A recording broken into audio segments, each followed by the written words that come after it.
welcome to the Bad Boss Brief. I am Stephanie Peirolo, And I'm Eugene S. Robinson. and we are at episode 50. I like that round number. Ah, And I'm 50. calling this Don't Argue with Reality. I see lots of people outside arguing with reality, but they sort of live outside too. Yeah. So, So, yeah, yeah. so we're going to talk about that. But first, we're going to talk about something else, which may actually lead to an argument between you and I. So, just for those of you who are just listening to this and not privy to the behind the scenes machinations, we Yeah, always discuss the topic, but we don't rehearse. right. Right. So we know what we're going to talk about. This time we really disagree. And we were like, you know what? Let's just go and disagree and let's have the conversation. It would not be the first nor the last time that we disagree. So, as you know, I am always asking people to write in, comment, get in touch. WTF at badbossbrief.com. And somebody did get in touch after listening to our last episode. So I will recap what this person said. So, in our last episode, we were talking about a survival guide to dealing with a bad boss, right? So, these are circumstances where you have a boss, you can't get away from that boss, and how to survive kind of under difficult management. And you, Eugene, told a story about a very bad boss who was trying to pull you into a racist conversation, Correct. and you very clearly identified it as racist, very clearly identified it as reprehensible. And then in the discussion, used the racial slur that your bad boss had used. Correct. Right? According to this listener, who is Latino, he felt that it would have been more appropriate for you to say something to the effect of, at that point, my boss used a racial slur Mhm, or a racially based epithet, and not actually say the word.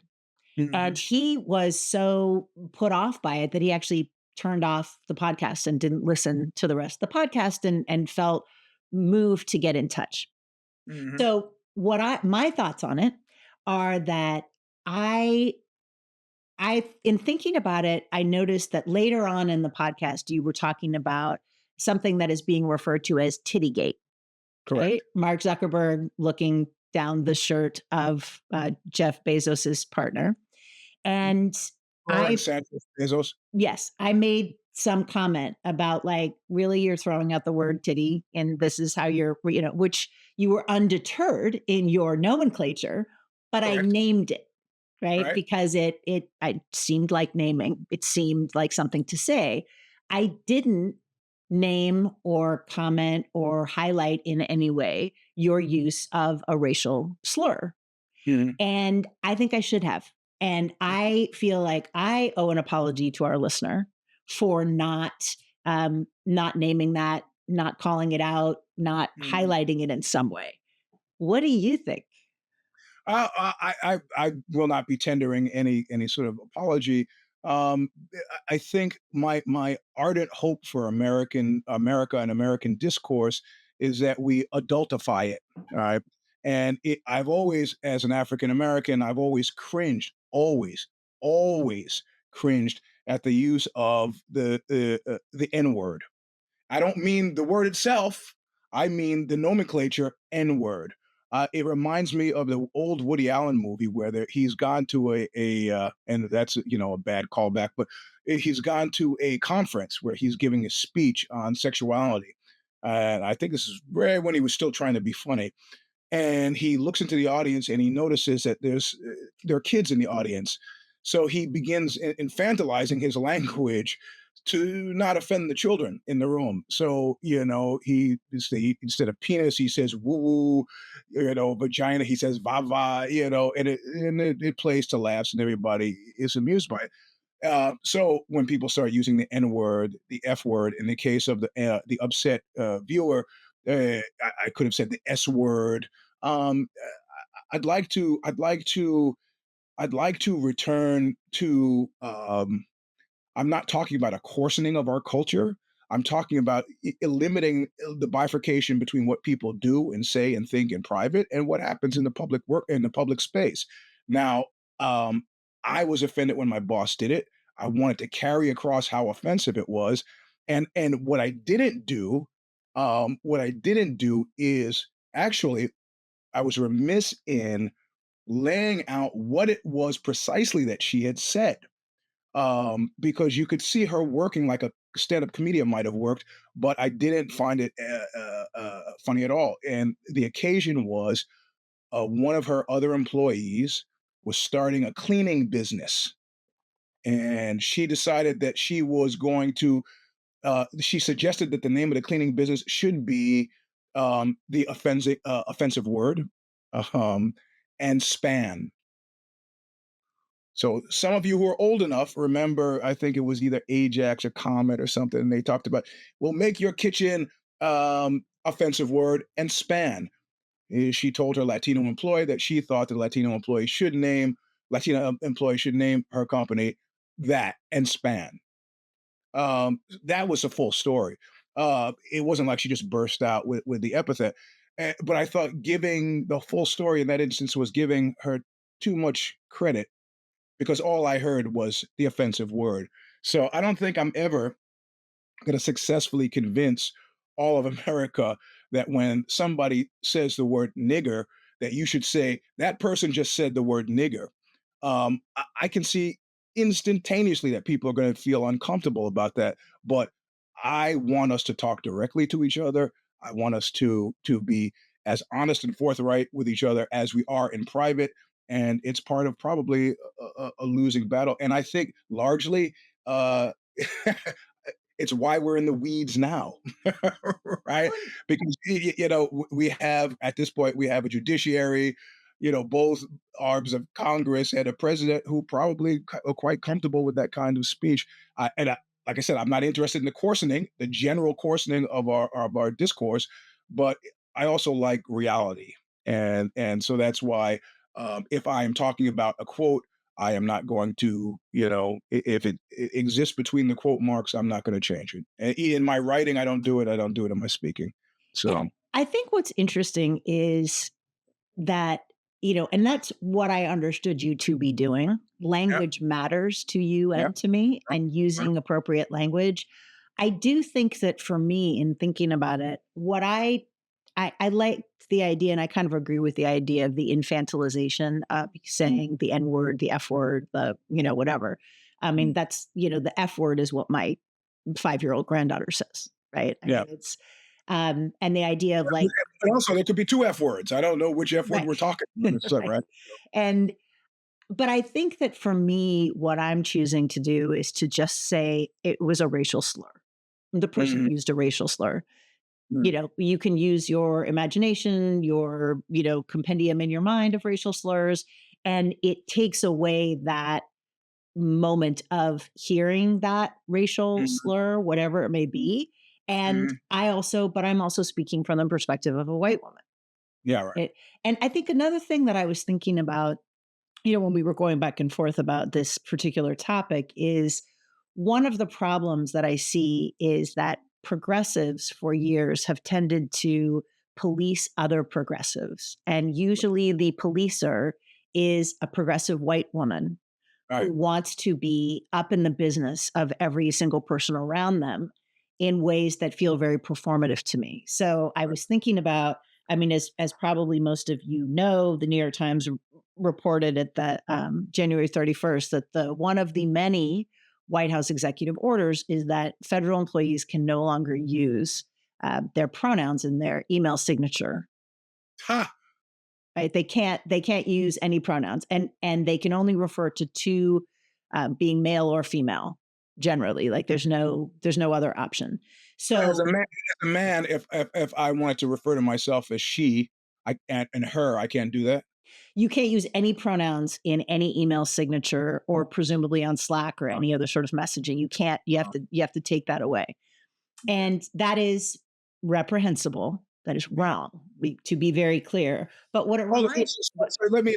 So what happens if you do it now? Um, I don't know. I didn't get that far down into the weeds, but presumably there will be some consequence given that, they're trying to get people to take buyouts or, Uh, like firing people or whatever it is that's happening.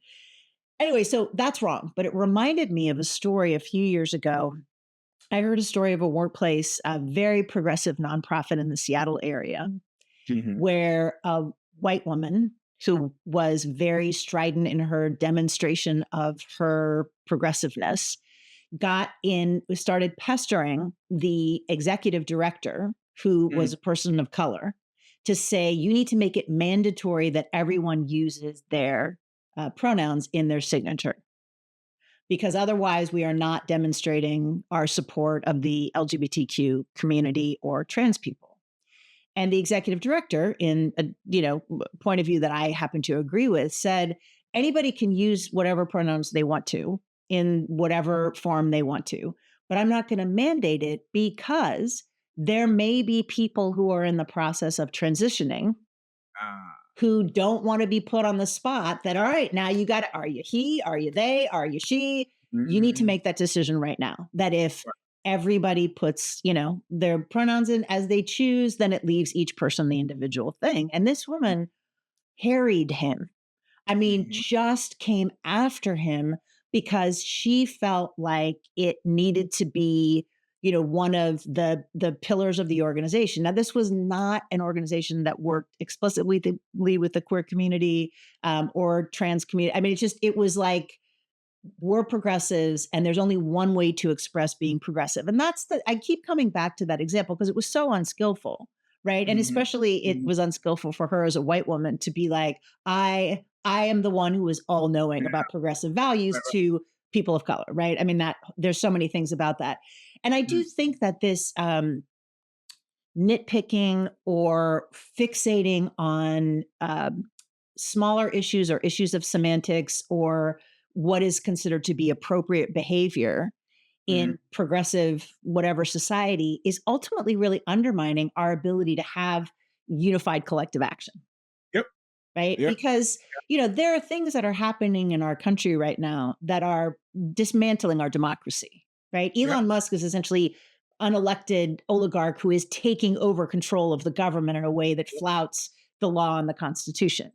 right, That's where we should be focusing our attention, not mhm, on, language or whether we say racial epithet or the initial here word, right? So right, so overall, I do think it's useful to recognize that well-meaning people can mhm, disagree. I mean, I've known you for decades. I've worked with you multiple times. I have mhm, never heard you use yep, an offensive word referring to any minority, any woman, and it's never happened, right? yep, So I know who you are as a boss and as a worker and as a coworker. yep, And so what you choose to say in public and a podcast or in a piece that you've written, all of which is optional, right? right, The listener who complained turned off the podcast. No one right, is right, forced to listen to us right, or read our Substacks or consume our right, right, content. That's your business. right, right. It's funny. I was on a morning show, KTVU morning show in San Francisco, on the occasion of a book that I published. Not one of my own books. I published when I had a really active record label. I published a book by a guy named Mike Horlick, who's since gone on into film.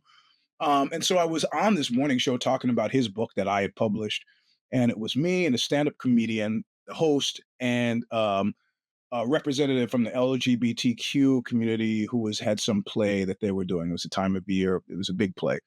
And at one point, I was talking and I described something as namby-pamby, right? Namby-pamby. And the representative from the LGBTQ community, T community, sorry, he looked at me and he said, "Namby-pamby." And I looked at him and I could tell he thought I used this accidentally or it was in a pejorative sense that I used the word. And I kind of looked at him to understand. It was a silent conversation, going on at this point.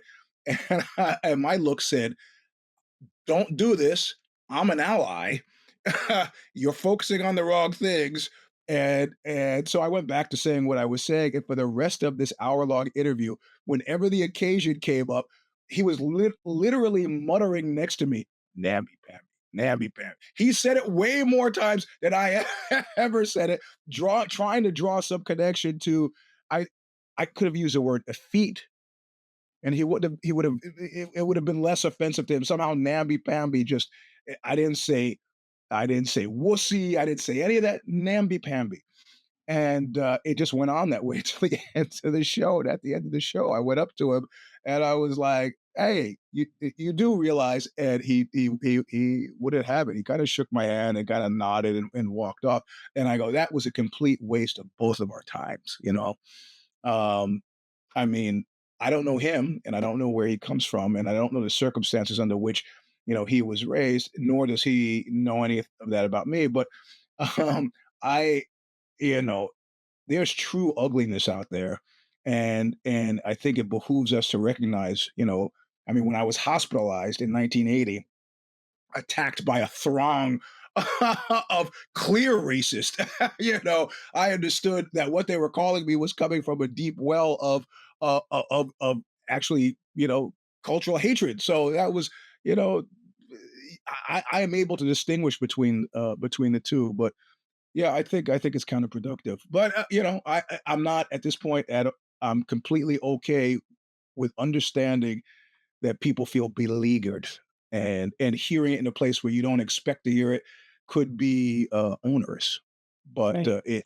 I am, my entire body of work has always been about whether it's a long slow screw, or as I have described in my memoir, when I was attacked by this, has been to disclose, and not deflect, and confront.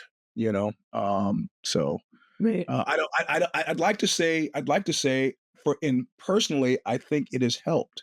It has helped me quite a bit to deal with things as they are, like the great Wallace Stevens poem about the blue guitar, dealing with things as they are. It's helped me quite a bit, but I don't make claims that it will help anybody else. So Well, and that is actually the great segue to the topic, right? The topic of don't argue with reality, yeah. right? And I think what we're talking about is an illustration of a difference of opinion, Mhm. right?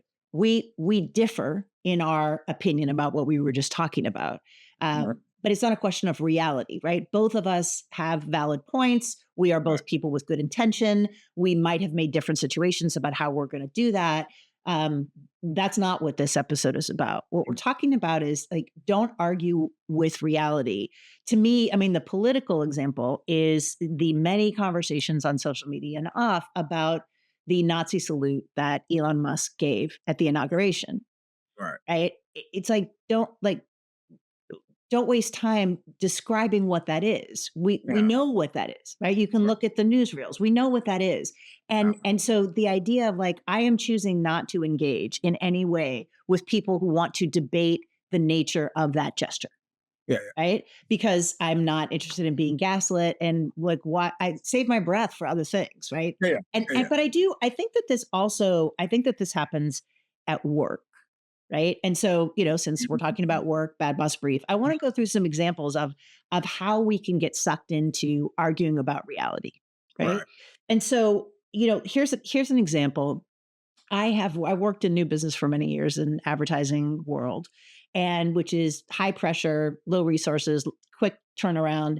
And I had many bosses say to me, I want you to do this task in this amount of time with these resources.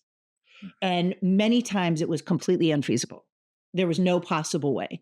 And I would go back and I would say, can you give me five more people? Can you give me $50,000 more? Can you give me an additional 5 days? Nope, nope, nope, nope. You have to do this work with these people in this time. And I would say to them the same phrase, it is not possible in this time space continuum. Actually, that's where we crossed last professionally when you had a great comment at the time to explain the agita that was created by you saying very much that you said to the chairwoman of the board, you said all I did was tell him no.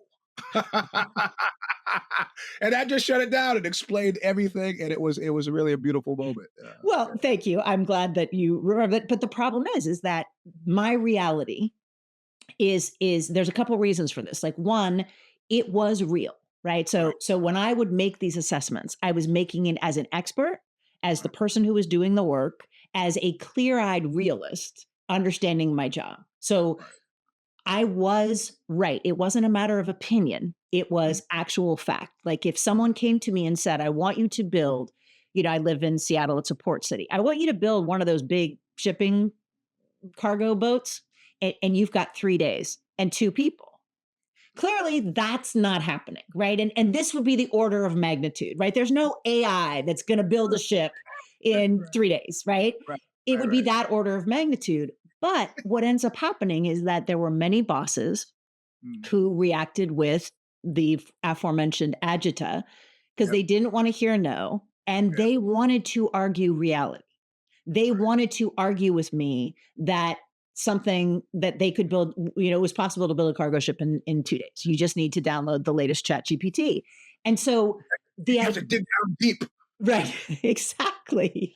No, And seriously, at moments like that, they frequently segue into sports analogies. right, right. And so one of the things that I think is important is don't engage, right? And that's what I would say. I would just be like, no, that can't happen in this time space continuum. And I would step out of the fray. Like Right, I'm not gonna have this argument with you. If you want this done, this is what I need. Otherwise, it's not gonna get done. And I understand and I recognize that not everyone has the power or the privilege or the emotional wherewithal to do that, but at least to recognize in your mind, just to name that, oh, this person is not in touch with reality right now. I mhm, don't want to do that. So one of the things that I talk about with my friends and therapists is that I grew up with a mom who was an unreliable narrator. right. And she would tell stories about our childhood that were patently false. And it's disorienting when you're a kid, right? To hear a person who is your historical custodian, like who owns your Mhm, history, come up with mhm, a story that never happened. yeah. And what I realized, the way that I think about that now is it's the enchanted forest. Ah, yeah, And my mom was always trying, like in a fairy tale, to drag me back into the enchanted forest. yeah. And in the enchanted forest, reality was fungible and things were different, and I didn't know what was what. I choose to stay out of the enchanted forest. And I am Mm, very alive to people who are, enticing me down that path. Right. And I think that that's one of the things that's happening just in our country generally, right? Is we are being invited into an enchanted forest where the reality is not happening. But because we don't talk that much about politics, I think it also happens at work all the time. If yeah, you work 60, 80 hours, your job is secure. That's yeah. enchanted forest conversation. That's not happening. And I think what ends up happening is that people spend so much time, Yeah. the workers who are working for people spend so much time trying to understand the enchanted forest, do things that are impossible. They blame themselves. I don't know. Tell me what you think about the dynamic that I'm describing. Well, it is. We brought it up the last show, and I'm thinking about it again as we talk now, and it dawns on me that, I mean, fortunately, and both of us are old enough to remember, and it's mind blowing to think about. Remember when work was really 9 to 5? Like it was really 9 to 5. Like at 5:15, your office was empty. And I worked in the defense industry in the 80s. So at 9:50 at 5:15, these cats were all gone. I go, wow, this is doable. And I saw the shift when defense Reagan left and defense was not so big of a deal and it became this kind of techno world when all of a sudden that's when the ping pong tables started to appear. So it is all, I mean, you can't go into, I've been over to Facebook now, Meta, 12 times for different reasons. And I'm always shocked. Again, bring up this word infantilization. Their slides, their orange beanbag chairs, their ping pong tables, their foosball tables. I've been to Google 3 or 4 different times for different reasons. And, massage chair. It's just, it, it's no longer a question of refusing to go to the enchanted forest. The enchanted forest has sprouted up around us, invited by our friends and coworkers, not just unreliable narrators, but people who actually believe there's some value to that, right? I mean, Steve Jobs got people to do amazing things by making them work well beyond 5 o'clock or 5:15. And he's often used as a touchstone by people who want you to do stuff like that. But no, and impossible, and work-life balance, which factors in later. It's disturbing to me, and routinely, routinely. Now that I'm getting older, I'm reading all of this stuff routinely. They interview older people, people in hospice, people who are, close to death. What is your major regret out of your 80 years on this planet? And they all say the same thing: spending too much time at work. I wish if I knew I had a finite amount of time, which we all do. We should know we have a finite amount of time. I wish I had spent more with my kids, with my family, with my wife, with my husband, with my partner, with yeah, I think there are lots of enticements to step into the enchanted forest, because stepping into the enchanted forest allows you to easily step out. Is the fiction, right? You collect your stock options, these golden handcuffs they talk about in the valley, where you can work at a company for 2 years and then you got $5 million. You could stay in the, well, if you stay longer than that, you could have even more. But then at the point where you step out, what's left? There's nothing left. Your Well, kids don't to you. You got nothing. and So the point of the enchanted forest is sometimes you can't find your way out. Somebody ate the yes, breadcrumbs, right? I yeah, mean, it's not so yeah, just quickly a couple of things since we try to have some, like some advice. Try to stay grounded in your own reality, right? yeah. So if you have, like I was talking about, experience, knowledge, and facts in front of you, and you have the experience and knowledge to accurately interpret the facts, Mm, don't doubt yourself.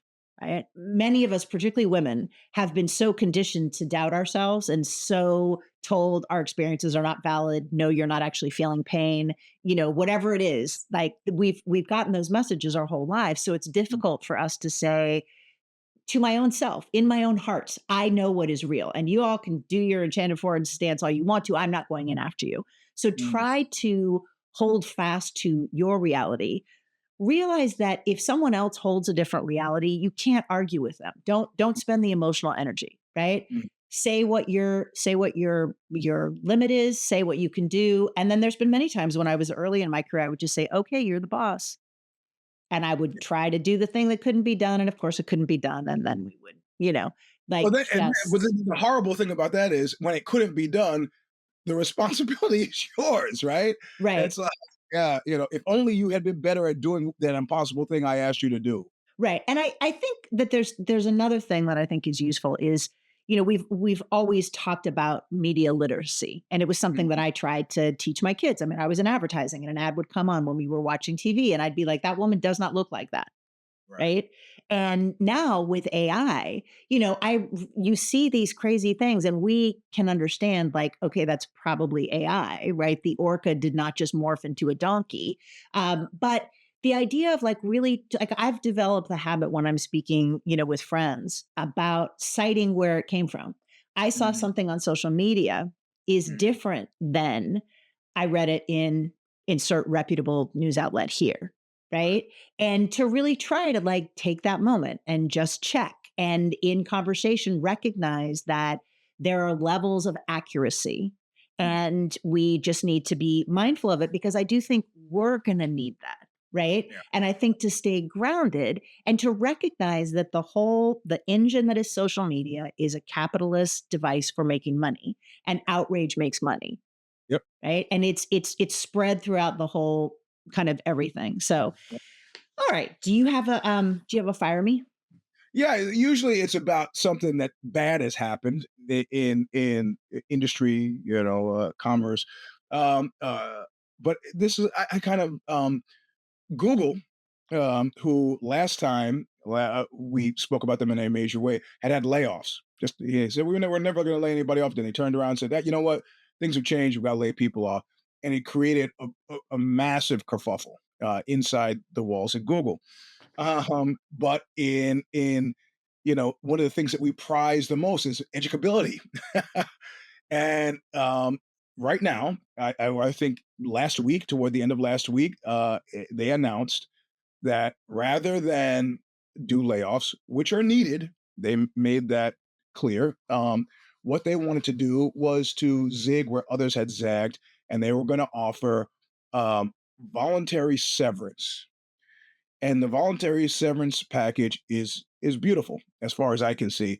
It's about 5 months of salary, complete with your vesting. So, like if you say, "Oh my God, I don't want to leave in February because the last tranche of my stock options would vest in June, and so it's going to screw me. So I'll just stay and then leave. No, no, they're going to honor that. They're going to let you vest straight up for 5 months salary. You just don't have to come to work. You can leave. Moreover, if you put in for this program, put your name in, like I'm ready to go, it's not like they're going to use this for witch hunts later. Like, okay, well, you know what? We're not gonna give you the severance that you asked for, but since you asked for the severance, we're just gonna lay you off. They're not playing those games. So I thought that this was like, we heard you, we listened, we need to make adjustments. Yeah, I know we said we weren't going to, we need to make adjustments, and this is the way we're going to do it. We're going to make it voluntary. And of course, the understanding is if not enough people do it, then they're going to have layoffs. But there are a lot of people who work there who don't need to be working. Well, and I think that's interesting, and it's good that Google can grow and change. I personally wouldn't trust any corporation that said anything, but I do think it's useful to point out a couple of things. One, Right. there are many, many people who are going to lose their jobs who don't have stock options and don't even know what a tranche is, right? For Right. because they're never going to come within shouting distance of one. The Yep. other thing is that for people who, even if they choose a layoff, right? Even if they choose to take that severance because they know that it's the writing is on the wall, if you're over 50, it's going to be really hard to get another job. And Yep. one thing I think is, that keeps coming up for me is when we are blamed as individuals for systemic failures, Yep. right? So just one of the things, and I wrote about it in my Substack this last week, is the reason many people are working more than they would like to and not seeing their children is Mhm. because they have to do it to survive. They Yeah. have to have a job in order to have health care. I mean, this Yep. administration is talking about cutting Medicare and Medicaid, which is going to have really significant impacts on people, right? Yep. Not everybody can move to Europe where there's better healthcare system, Yeah. later in their life. And I'm not just saying that to you. I'm also saying that to me, right? Because I'm an Italian citizen. And the idea of like, no one wants to miss their kids, miss their grandkids, have to work at difficult jobs until they die. Yeah. But our social system, especially our healthcare system, that is tied to a bad healthcare system that is for profit, that's making millions of dollars for the CEO, is tied to your employment. And so Mhm. you get bad healthcare and it's really expensive and you have to be working Yep. to do it. That's what, and so I think I just want to make sure that we are naming that, yes, there are people at Google who are going to have this specific experience and that's where you live and those people. But there's all the rest of us, right? Yeah. Yeah. Yeah. Who are going to probably work more than we want to work. I was talking to somebody who is a professional who Mhm. said, look, everybody knows, speaking of herself and of her friends, she said, I'm never going to retire. Yeah. I'm never going to retire. I'm never going to be able to afford to retire. The question is, what is a part time job that can pay my bills that I can stand to do until I die? Yeah. Right. And that is 100% a reflection of the system in which we live, the country in which we live, and what the current president has clearly outlined that he wants to do. And so, again, not to end on a downer, No, but no, but no, but what you said, I actually want to laugh out loud. You said when you said there are employees at Google over 50 who over 50. that's true. Ageism is real, especially in a place like Google. And I Right. have personal history with this place, and not even when I was over 50. I'm talking about when I was 45. The general counsel, the sixth most powerful person at Google, couldn't get me in there when they asked to see my transcript. My transcript. I said, okay, here's my diploma. They go, no, no, we need to see your transcript. I said, oh, you want my grade point average? Here's my grade point average. Yeah, it was clear to me why they wanted to see the transcript. And I said, okay, I'm going to order my transcript from Stanford, and I want to see if I can like make a copy on a Xerox machine that has strategically placed pieces of dirt to cover the years that I was there. And Stanford's a quarter system, so it's just too many. There would have been how many pieces of dirt are you going to put on the thing? I sent it. I faxed it over. No sooner had the fax been sent than I got a rejection email. Yeah. This is Google. This is Google. Now, it was Google up about 20 years ago, but I just had to laugh when you say employees in their 50s. It's like, yeah, oh, yeah. No, and good and excellent point. And I think it's the same at Amazon. Yes. I'm sure it's the same at Meta. Interestingly enough, it's not the same at Microsoft. I was surprised in the times that I was at Microsoft that there were older people there. So, Yeah. all right. Well, we try to end on some sort of a bright note, but I can't find a lot of bright notes right now. I'm not. No, It's very dim. no, we're older and we're alive. So there. That is true. We are older and we alive. And you're about to go on tour. Do you want to say anything about that before we? Yeah. I'm catch a plane to Italy to play 4 shows with Buñuel on the new record Mansitude, which is a word for meekness and gentleness. That's an up note to end That on. is an up note. That is an up Of note. Well, course, enjoy. planes dropping out of the sky because they've cut the FAA. It does not so nearly.